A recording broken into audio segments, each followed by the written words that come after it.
Okay, to politics now. The new Democratic ticket is reshaping the 2024 presidential race.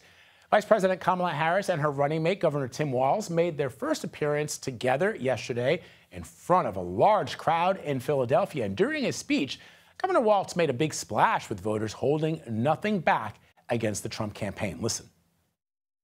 If Trump gets a chance to return, he's going to pick up exactly where he left off 4 years ago. Donald Trump's not fighting for you or your family. He never sat at that kitchen table like the one I grew up at, wondering how we were going to pay the bills. He sat at his country club up in Mar-a-Lago, wondering how he can cut taxes for his rich friends. And I got to tell you, his running mate shares his dangerous and backward agenda for this country.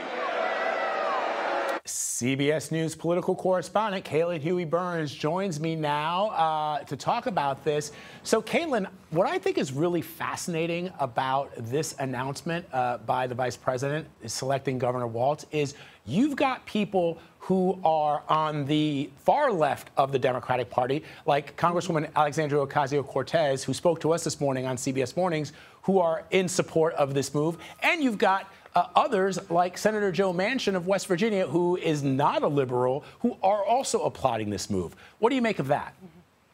Yeah, that is a fascinating coalition. AOC and Joe Manchin, not a pair that you see mentioned together that often, but both praising this pick. Joe Manchin, really kind of tapping into the folksy nature, the Midwestern appeal of Walz. AOC tapping into his progressive policies that he implemented as governor. But Vlad, watching that rally last night, it marked a notable shift in this campaign. As you know, I've been covering this campaign for all year, and what we saw last night is something that Democrats have been lacking, especially over the past couple of months, which has been energy and momentum. This was an introduction of a new phase of the Democratic campaign, but really a new phase of this campaign in its entirety, because now you have a Democratic Party not only united, but seemingly excited about this ticket, which quite frankly wasn't the case before, given everything that had happened. So they raised $20 million, the campaign says, since Walz was announced.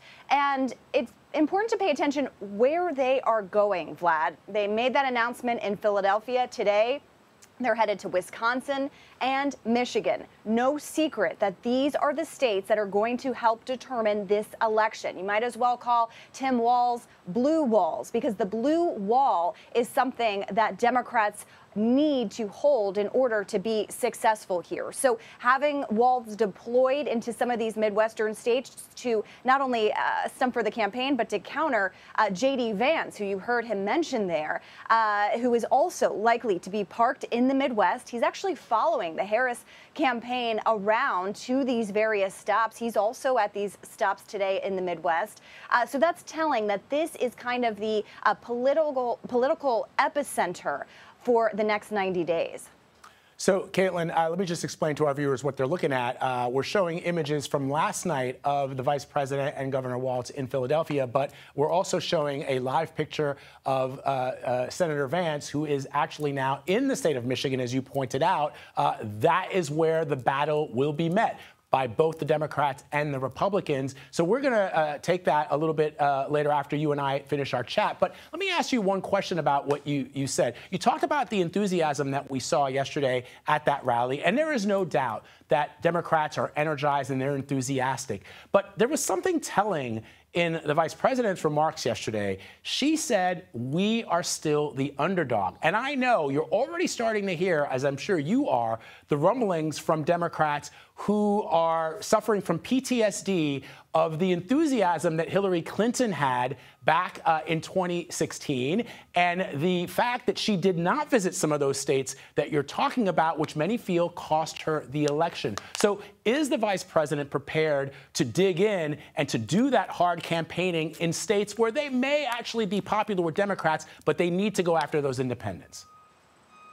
That's right, Vlad. I mean, that was the most striking line to me as well, that she was calling themselves underdogs. And that's true. If you look at the polling, this is going to be a very tight race. And Vlad, it's also going to be a race that pits the Republican Party base against the Democratic Party base. There are so few people in the middle these days. Independent voters, moderate voters, those who are deciding whether to vote at all. That is still a sliver of the electorate. It's a very coveted sliver of the electorate and could make the difference here, especially when you look at those three battleground states I was talking about. The margins in 2020 and in 2024 were very slim.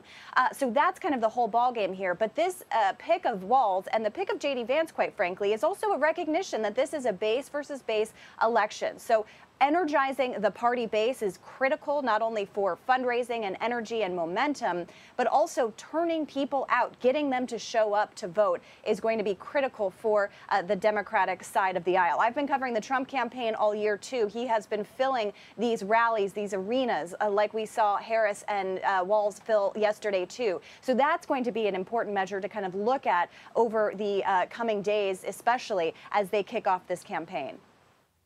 All right, Caitlin Huey-Burns breaking it down for us like she only can. Thank you, Caitlin. Appreciate it.